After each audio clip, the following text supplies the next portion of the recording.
kids! Welcome to Teacher Beth Class TV.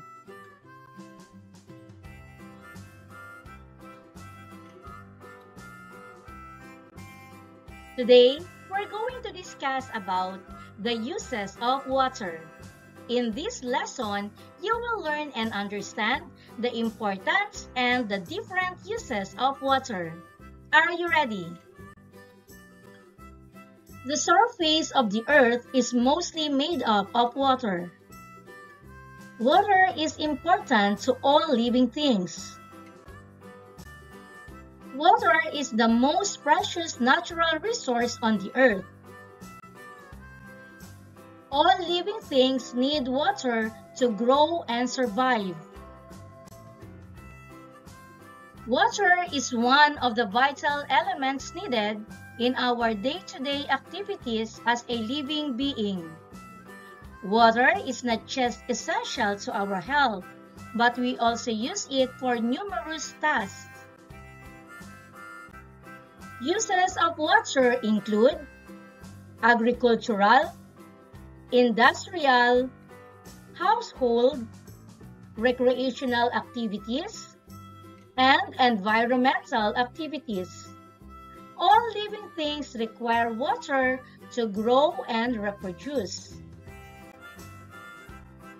Let us now discuss the different uses of water from different sources. Uses of fresh water.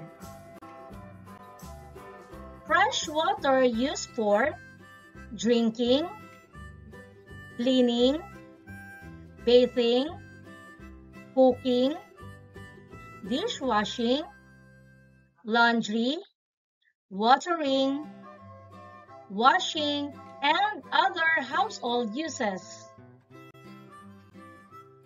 Fresh water sustains plant and animals' life. Fresh water used to water plants, and it is also given to animals to drink. Without water, plants wither, and animals and people will die of thirst. Fresh water in rivers, lakes, and springs is used for recreation like swimming or boating. Clean rivers and lakes are also a rich source of fish, shrimps, crabs, and shellfish. These are the uses of seawater. Scientists say that the oceans produce 80% of the oxygen we breathe because of planktons, the tiny organisms that live in the oceans and seas. Seawater is the habitat of aquatic plants and animals that are used mainly for food and medicine. Seas and oceans are also used for recreation, such as swimming, boating, and surfing. They are also used as routes for local and international transportation and marine navigation. Don't forget, all living things need water to survive, to live, and to grow, so you must conserve water. How to save water? Even though there is so much water on Earth, only some of it can be used for drinking and for other activities. We have to use water properly so that it will not run out in the future. Here are some ways that we can save water. Turn off running water when it is not needed.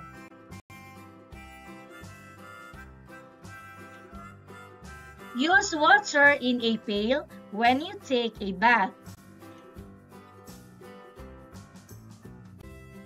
Use water in a glass when you brush your teeth. Turn off the water tap while brushing.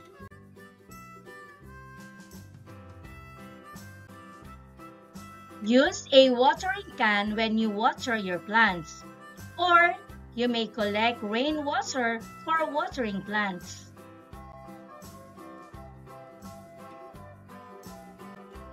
Wash dishes in a basin.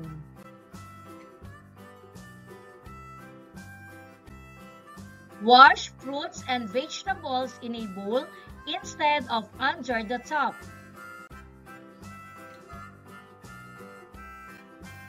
Fix all the leaking and broken pipes and tops. Once again, save water.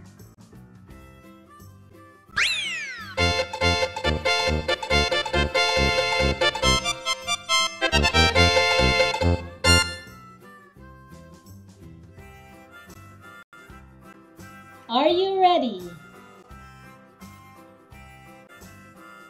Ask each activity that shows saving water. To actively participate in this activity, you may write your answer in the comment section.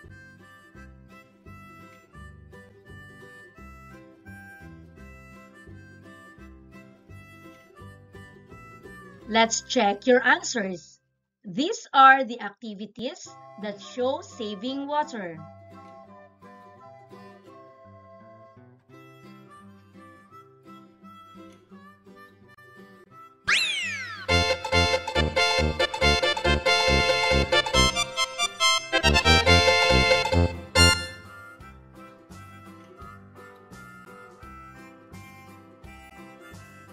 Put a check mark if the sentence tells about properly using and saving water. Put a cross mark if the sentence tells about wasting or destroying water sources. To actively participate in this activity, you may write your answer in the comment section. I do not throw trash in bodies of water. And the correct answer is check.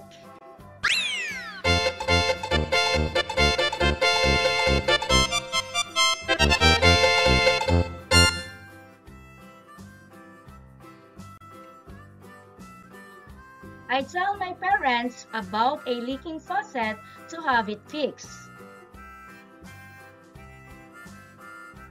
And the answer is check.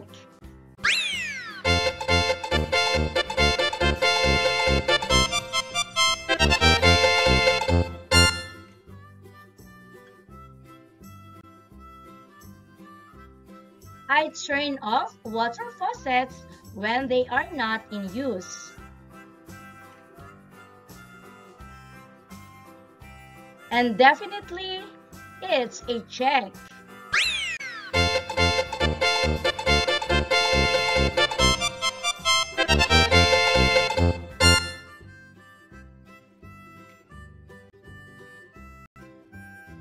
I play with the strong water coming out of a broken water pipe. And it is a cross mark.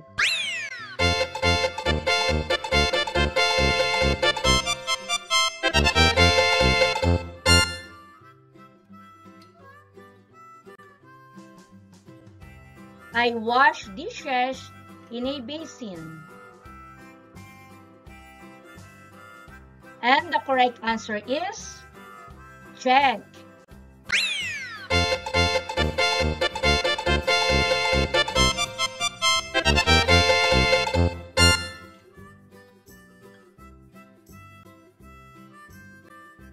My friends and I play by spraying each other with water from a hose. And the correct answer is a cross mark.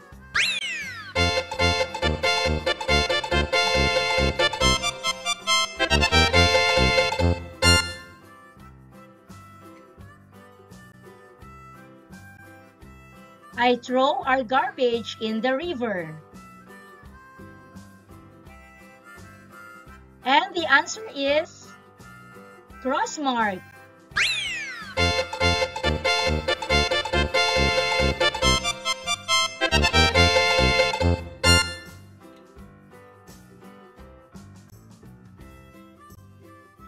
Dad washes his car with a bucket instead of a hose.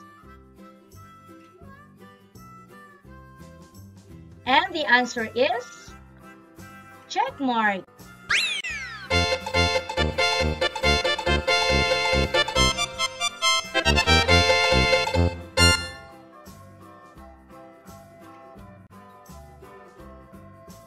I don't leave the tap turned on.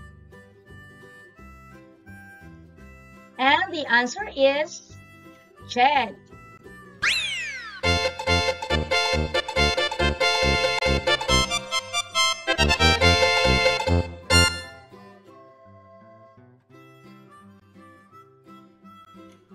I keep the bodies of water clean. The correct answer? Check.